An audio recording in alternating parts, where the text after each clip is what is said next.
Hello once again welcome back. കഴിഞ്ഞ ഒരാഴ്ചയായിട്ട് ഞാൻ എൻ്റെ ഫോണിൽ ഡോക്യുമെൻ്റ് ചെയ്തിട്ടുള്ള കുറച്ച് കുഞ്ഞു കുഞ്ഞു മൊമെൻറ്റ്സ് ഒക്കെ ഇൻക്ലൂഡ് ചെയ്തിട്ടുള്ളതാണ് ഇന്നത്തെ വീഡിയോ. സമയം കിട്ടുമ്പോഴൊക്കെ ചെയ്യാറുള്ള കാര്യമാണ് സ്കെച്ച് ബുക്കിൽ എന്തെങ്കിലുമൊക്കെ വരക്കുക എന്നുള്ളത്. ഇതെൻ്റെ കയ്യിലുള്ള കുറച്ചുകൂടി കംഫർട്ടബിൾ ആയിട്ട് യൂസ് ചെയ്യാൻ പറ്റുന്ന ഒരു സ്കെച്ച് ബുക്കാണ്. എനിക്ക് ഫ്രണ്ട് ഗിഫ്റ്റ് ചെയ്തതാണ്. ഇപ്പോൾ ഇതിലാണ് വരച്ച് തുടങ്ങിയിട്ടുള്ളത്. കുറച്ച് പേജസ് മാത്രമേ കംപ്ലീറ്റ് ആക്കിയിട്ടുള്ളൂ. ഇപ്പോൾ ഇതൊന്ന് ഫില്ല് ചെയ്യാമെന്നുള്ളൊരു ശ്രമത്തിലാണ്.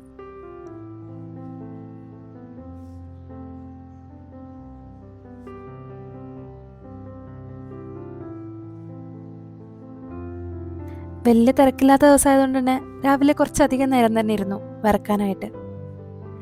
ഞാൻ കഴിഞ്ഞ വീഡിയോയിൽ പറഞ്ഞ കാര്യം ഒന്നുകൂടി റിപ്പീറ്റ് ചെയ്യാണ്.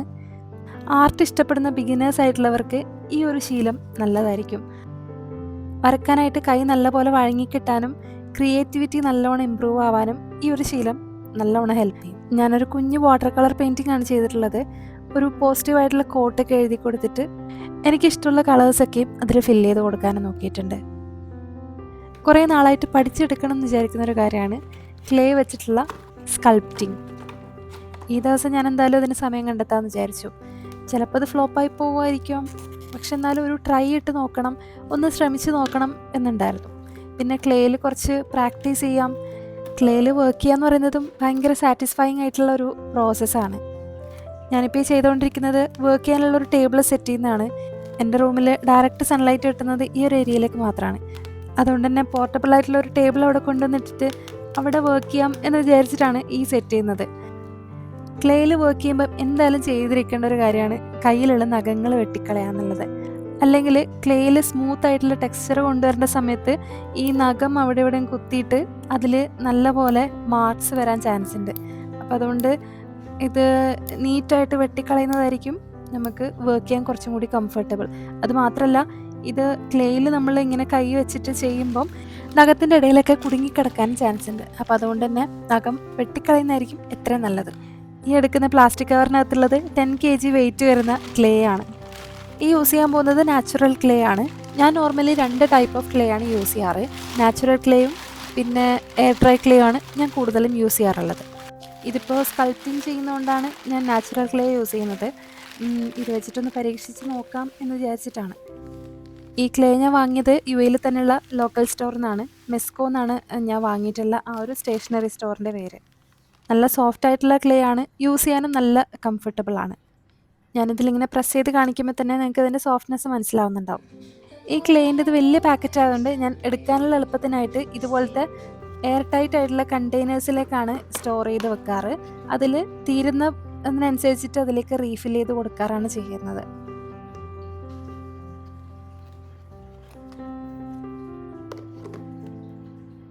ക്ലിംഗ് റാപ്പ് വെച്ചിട്ട് ഞാൻ ആ ടേബിൾ ഒന്ന് കവർ ചെയ്തെടുത്തിട്ടുണ്ട്. കാരണം ഇത് വർക്ക് ചെയ്ത് കഴിയുമ്പോഴത്തേക്കും ആ ടേബിളിലേക്ക് നല്ലപോലെ കറ പിടിക്കാൻ ചാൻസ് ഉണ്ട്, സോയിലായതുകൊണ്ട്. ഈ വർക്ക് ചെയ്യാൻ അത്യാവശ്യമായിട്ട് വേണ്ടി വരുമെന്ന് തോന്നിയ കുറച്ച് ടൂൾസൊക്കെ ഞാൻ എടുത്തിട്ടുണ്ട്. സ്കൾപ്റ്റിംഗ് ചെയ്യുന്ന കുറേ വീഡിയോസും ഒക്കെ കണ്ടപ്പോൾ അങ്ങനെ ഒരു ആഗ്രഹത്തിന് പുറത്താണ് ഞാനിത് പഠിക്കണം എന്ന് വിചാരിക്കുന്നത്. അങ്ങനെ കുറേ നോക്കി കണ്ടു പഠിച്ച കാര്യങ്ങളൊക്കെ വെച്ചിട്ടാണ് ഞാൻ ആ ഒരു ഐഡിയയിലാണ് ഞാൻ ചെയ്ത് നോക്കാൻ പോകുന്നത്. ചിലപ്പോൾ അത് വർക്കാവാം, ചിലപ്പോൾ വർക്കാവില്ല. എന്തായാലും ആദ്യത്തെ ശ്രമം എന്തായാലും നമ്മൾ വിചാരിക്കുന്ന പോലെ അങ്ങനെ സക്സസ് ആവാൻ ചാൻസ് എൻ്റെ കാര്യത്തിൽ കുറവാണ്. എന്തായാലും വർക്കായില്ല എന്നുണ്ടെങ്കിൽ അതെന്തുകൊണ്ട് വർക്കായില്ല എന്നുള്ളത് പഠിക്കുക എന്നുള്ളതാണ് അടുത്ത സ്റ്റെപ്പ് എന്ന് പറയുന്നത്. ഞാനങ്ങനെയാണ് ഓരോ സ്കിൽസും പഠിച്ചെടുക്കാറുള്ളത്. എല്ലാ ക്ലേ വർക്കിലും ബേസിക്കായിട്ട് അല്ലെങ്കിൽ അതിൻ്റെ ഏറ്റവും ഫേസ്റ്റായിട്ട് ചെയ്യേണ്ട ഒരു കാര്യം ക്ലേ നല്ല പോലെ ഇതുപോലെ സോഫ്റ്റ് ആക്കി എടുക്കുക എന്നുള്ളതാണ്. അത് കുറച്ച് സമയത്തെ പണിയാണ്, കയ്യിൽ ഇങ്ങനെ വെച്ച് നീഡ് ചെയ്തെടുക്കുക എന്നുള്ളത്. ഞാൻ ആ കണ്ടെയ്നറിൽ എടുത്ത് വെച്ചിട്ടുണ്ടായിരുന്ന ക്ലേ കുറച്ച് ഡ്രൈ ആയിട്ടുണ്ടായിരുന്നു. അപ്പം ഞാൻ വെള്ളം യൂസ് ചെയ്തിട്ട് അതൊന്ന് സോഫ്റ്റ് ആക്കി എടുക്കുന്നുണ്ട്. ഇത് ഞാൻ യൂസ് ചെയ്യാതെ ആ കണ്ടെയ്നറിൽ എടുത്ത് വെച്ചിട്ട് കുറച്ചധികം നാളായി. അപ്പോൾ അതുകൊണ്ടാണ് അതങ്ങനെ ഡ്രൈ ആയി പോകാൻ ചാൻസ് വന്നത്.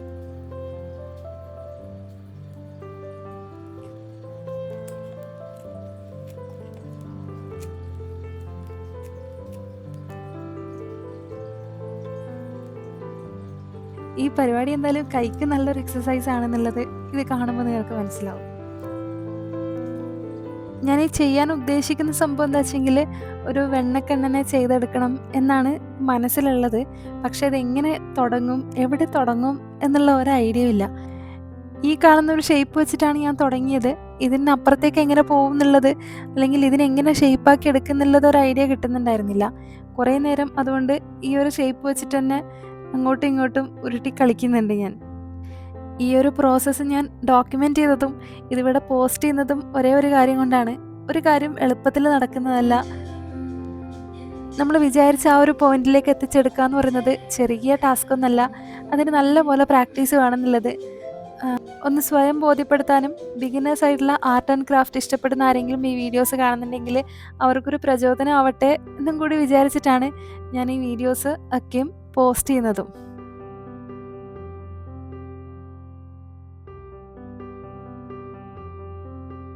ഇത് വിചാരിച്ച പോലെ ചെയ്തെടുക്കാൻ പറ്റുന്നില്ലെങ്കിലും ആ ഒരു പ്രോസസ്സ് എന്ന് പറയുന്നത് ഞാൻ ഭയങ്കരമായിട്ട് എൻജോയ് ചെയ്തുകൊണ്ടാണ് ചെയ്യുന്നുള്ളത്. ക്ലേയിൽ വർക്ക് ചെയ്യുന്നത് തന്നെ ഒരു സാറ്റിസ്ഫൈങ് ആയിട്ടുള്ള പരിപാടിയാണ്. ഈ ഒരു വർക്ക് ഞാൻ കുറേ നാളായിട്ട് ചെയ്യണമെന്ന് വിചാരിച്ചിട്ട് ഇങ്ങനെ മനസ്സിൽ കൊണ്ട് നടക്കുന്നതായിരുന്നു. പക്ഷെ ഇതെങ്ങനെ ചെയ്തെടുക്കുന്നുള്ള ഒരു ഐഡിയ ഇല്ലാത്തതുകൊണ്ടാണ് അങ്ങനെ നീട്ടിക്കൊണ്ടുപോയത്. ഇതിപ്പോൾ ഇന്ന് ഞാൻ എന്തായാലും ചെയ്ത് നോക്കാം, എന്തായാലും ഒരു ട്രൈ ഇട്ട് നോക്കാം. ശ്രമിക്കാതെ ഇരിക്കുന്നതിനേക്കാളും ശ്രമിച്ചിട്ട് തെറ്റിക്കഴിഞ്ഞാലും കുഴപ്പമില്ല എന്നതാണ് എൻ്റെ ഒരു പോളിസി. അങ്ങനെ ഒരുവിധം പണിപ്പെട്ടിട്ട് ഈ ഒരു ഷേപ്പ് ഉണ്ടാക്കിയെടുത്തു. ഇത് കാണുമ്പോൾ 2 കാലായിട്ട് നിങ്ങൾക്ക് തോന്നുന്നുണ്ടെങ്കിൽ അത്രയും സന്തോഷം. അങ്ങനെ അതിൽ നിന്ന് ഡെവലപ്പ് ചെയ്തെടുത്താണ് ഈ ഒരു ഷേപ്പിലേക്ക്. പക്ഷെ അതാണെങ്കിലും ഈ വിചാരിച്ച പോലെ അങ്ങ് നിൽക്കുന്നുണ്ടായിരുന്നില്ല. പകുതി ചെയ്ത് വന്നപ്പോഴത്തേക്കും അതങ്ങ് ഒടിഞ്ഞ് താഴെ വീണു. വെയിറ്റ് താങ്ങാൻ പറ്റാത്തതുകൊണ്ടാണോ എന്താണെന്നറിയില്ല, അതെന്തായാലും അവിടെ നിൽക്കുന്നുണ്ടായിരുന്നില്ല. ഞാനൊരു സ്റ്റിക്കൊക്കെ അതിനകത്തേക്ക് കുത്തി ഇറക്കി കൊടുത്തു നോക്കി, പക്ഷെ എന്നിട്ടും അത് ശരിയാവുന്നുണ്ടായിരുന്നില്ല. അങ്ങനെ ഏകദേശം 2-3 മണിക്കൂറോളം ഞാൻ അതിൻ്റെ ബാക്കിലായിരുന്നു. ഒന്നും നടക്കുന്നില്ല എന്ന് കണ്ടപ്പോൾ കുറച്ചും കൂടി പഠിച്ചെടുത്തിട്ട് എന്തുകൊണ്ടാണത് സ്റ്റേബിളായിട്ട് അങ്ങനെ നിൽക്കാത്തതെന്നുള്ളത് ഒന്ന് പഠിച്ചെടുത്തിട്ട് ബാക്കി ഒന്നുകൂടി പരീക്ഷിച്ച് നോക്കാം എന്ന് വിചാരിച്ചിട്ട് ഞാൻ ഈ സംഭവം അങ്ങ് അന്നത്തേക്ക് തൽക്കാലം നിർത്തിവെച്ചു.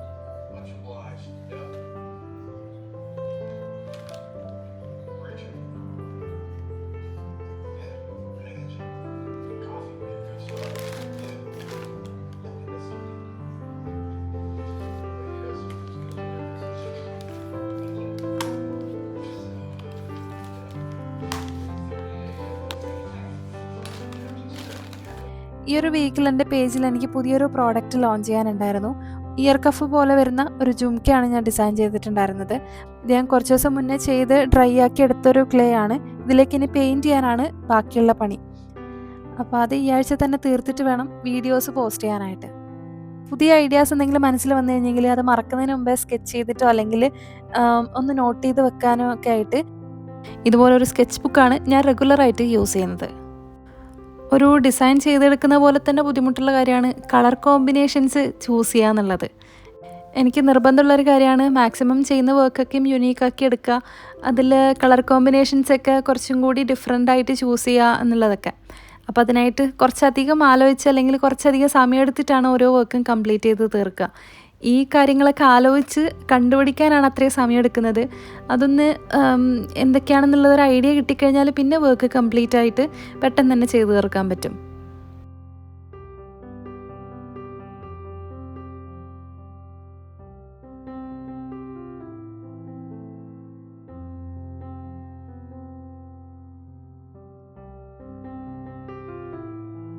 ഈ ഓർണമെൻറ്റ്സ് ഒക്കെ ചെയ്യാനായിട്ട് ഞാൻ കൂടുതലും യൂസ് ചെയ്യുന്നത് ക്യാമൽ ബ്രാൻഡിൻ്റെ പെയിൻറ്റുകളാണ്. എനിക്കതാണ് കുറച്ചും കൂടി പിഗ്മെൻറ്റഡ് ആയിട്ടും അല്ലെങ്കിൽ കുറച്ചും കൂടി എനിക്ക് വർക്ക് ചെയ്യാൻ കംഫർട്ടബിൾ ആയിട്ട് തോന്നിയിട്ടുള്ളൊരു ബ്രാൻഡ് ക്യാമൽ ബ്രാൻഡാണ് പെയിൻറ്റിൻ്റെ കാര്യത്തിൽ. പിന്നെ കുറച്ചും കൂടി ഫേവറേറ്റ് ആയിട്ടുള്ളത് മോണ്ട് മാർട്ട് എന്ന് പറഞ്ഞൊരു ബ്രാൻഡ്. പിന്നെ യൂസ് ചെയ്യുന്നത് ഫ്ലാഷ് എന്ന് പറയുന്ന ബ്രാൻഡിൻ്റെ പെയിൻറ്റുകളാണ്. ഇത് ഞാൻ നാട്ടിൽ നിന്ന് വരുമ്പം വാങ്ങിയിട്ട് വന്നതാണ്. ഇതും നല്ല പിഗ്മെൻറ്റഡ് ആണ്. എനിക്ക് ചില കളേഴ്സൊക്കെ ഞാൻ ഇതിൻ്റെയാണ് യൂസ് ചെയ്യാറ്. ഇങ്ങനെ വർക്ക് ചെയ്യുന്ന സമയത്ത് വീഡിയോ എടുക്കുക എന്ന് പറയുന്നതാണ് എനിക്ക് ഏറ്റവും ടഫായിട്ടുള്ള കാര്യം. ക്യാമറ വെക്കേണ്ടത് കൊണ്ട് നമുക്ക് കംഫർട്ടബിൾ ആയിട്ടുള്ള ഒരു പോസ്ചറിൽ ഇരിക്കാൻ പറ്റില്ല. ഇതാണ് എനിക്ക് ഏറ്റവും ഇഷ്ടമുള്ള ഒരു പോസ്ചർ എന്ന് പറയുന്നത് വർക്ക് ചെയ്യാനായിട്ട്. പക്ഷേ ഇങ്ങനെ ഇരുന്നിരുന്നാണ് എൻ്റെ ബാക്കിൽ നല്ല പെയിൻ വന്നു തുടങ്ങിയത്. അതുമാത്രമല്ല ഇങ്ങനെ സ്ലോ ചെയ്തിരുന്നു കഴിഞ്ഞെങ്കിൽ നമ്മൾ ബാക്കിലൊരു ബമ്പ് പോലെ തന്നെ ക്രിയേറ്റ് ചെയ്യും. എൻ്റെ ബാക്കിൽ അങ്ങനെ ഇതുപോലെ തന്നെ കണ്ടിന്യൂസ് ആയിട്ട് ഇരുന്നിട്ട് ബാക്കിൽ പ്രശ്നം വന്നു തുടങ്ങി. അപ്പോഴാണ് ഞാൻ ആ ഒരു ബെൽറ്റ് യൂസ് ചെയ്ത് തുടങ്ങിയത്. ഇപ്പോൾ റെഗുലറായിട്ട് വർക്ക് ചെയ്യുന്ന സമയത്ത് അത് ഇട്ടിട്ടില്ല എന്നുണ്ടെങ്കിൽ ബാക്കിൽ നല്ല പെയിൻ വരാൻ തുടങ്ങും നെക്സ്റ്റ് ഡേ തൊട്ട്. എന്നെപ്പോലെ ഈ ഒരു പ്രശ്നം നിങ്ങൾക്ക് ആർക്കെങ്കിലും ഉണ്ടോയെന്ന് എനിക്കറിയില്ല. അങ്ങനെ ഉണ്ടെങ്കിൽ തന്നെ നിങ്ങൾ ഇതുപോലത്തെ ഒരു ബാക്ക് സപ്പോർട്ടിനുള്ള ഒരു ബെൽറ്റ് വെയർ ചെയ്തിട്ട് തന്നെ വർക്ക് ചെയ്യാനായിട്ട് ശ്രദ്ധിക്കുക. കാരണം പിന്നീട് നല്ല പണി കിട്ടാൻ ചാൻസ് ഉണ്ട്. പിന്നീട് തീരെ വർക്ക് ചെയ്യാൻ പറ്റാത്തൊരവസ്ഥയിലെത്തുന്നതിനേക്കാളും കുറച്ച് മുന്നേ തന്നെ അങ്ങനെ ഒരു പ്രശ്നം വരുന്നതിന് മുന്നേ തന്നെ അതൊന്ന് ശ്രദ്ധിക്കുന്നതായിരിക്കും ഏറ്റവും നല്ലത്.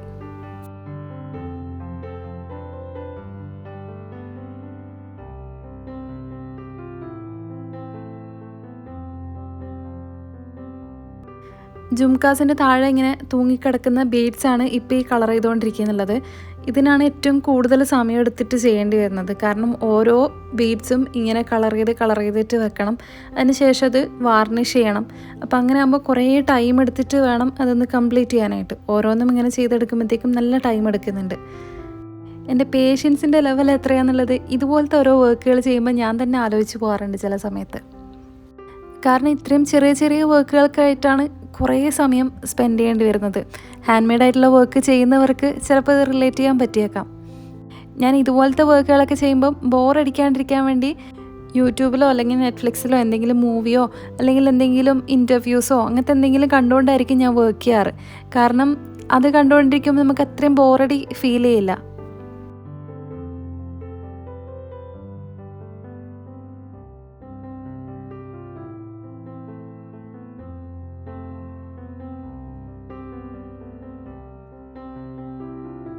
അങ്ങനെ ഏകദേശം വർക്കുകൾ കംപ്ലീറ്റ് ആക്കിയിട്ടുണ്ട്. ജുംക്ക റെഡി ആയിട്ടുണ്ട്. ജുംക്കാൻ്റെ താഴെ ഹാങ് ചെയ്ത് കിടക്കുന്ന ആ ബീഡ്സും പെയിൻറ്റ് ചെയ്ത് വാർണിഷ് ചെയ്ത് എല്ലാം സെറ്റാക്കി എടുത്തിട്ടുണ്ട്. ഇനി ഇതൊന്ന് കണക്ട് ചെയ്തിട്ട് ഒന്ന് ടൈറ്റ് ചെയ്യേണ്ട ഒരു കാര്യം മാത്രമേ ചെയ്യാനുള്ളൂ.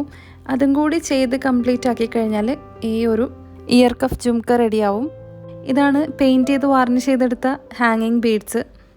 ഇതിങ്ങനെ കംപ്ലീറ്റ് ആയിട്ട് കാണുമ്പോൾ ഒരു സാറ്റിസ്ഫാക്ഷനാണ്. ഹാങ് ചെയ്ത് കിടക്കാനുള്ള ബീഡ്സ് ഇതിലേക്ക് ഇനി ഫിക്സ് ചെയ്ത് കൊടുക്കണം. ലാസ്റ്റ് കൊളുത്തി വെക്കാൻ പറ്റുന്ന രീതിയിലാണ് ഞാൻ ഇതിൻ്റെ കൊളുത്തുകൾ റെഡിയാക്കി ഇട്ടിട്ടുള്ളത്. അപ്പോൾ അതുകൊണ്ട് വാർണിഷൊക്കെ ചെയ്തിട്ട് ഫിനിഷ് ചെയ്തതിന് ശേഷം ഈ ഒരു സംഭവം ഇങ്ങനെ കൊളുത്തി കൊടുത്താൽ മതി. അത് കൊളുത്തിയിട്ട് അതൊന്ന് ടൈറ്റ് ചെയ്ത് കൊടുത്താൽ മതി. ഈ ഒരു മെത്തേഡ് ഞാൻ ആദ്യമായിട്ടാണ് പരീക്ഷിച്ച് നോക്കുന്നത്. കുറച്ച് ടൈം അധികം എടുക്കുന്നുണ്ടെങ്കിലും ഇങ്ങനെ ചെയ്യുമ്പോഴാണ് കുറച്ചും കൂടി ഫിനിഷിംഗ് ഉള്ളതെന്നാണ് എനിക്ക് തോന്നുന്നത്.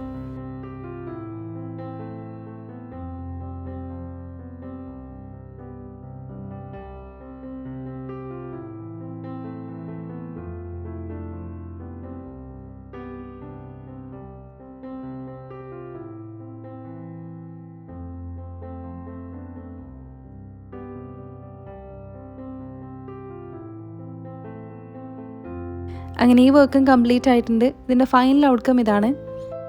വീഡിയോസ് ഇഷ്ടമാവുകയാണെങ്കിൽ ചാനൽ സബ്സ്ക്രൈബ് ചെയ്യാൻ മറക്കരുത്. മറ്റൊരു വീഡിയോ ആയിട്ട് വീണ്ടും കാണാം.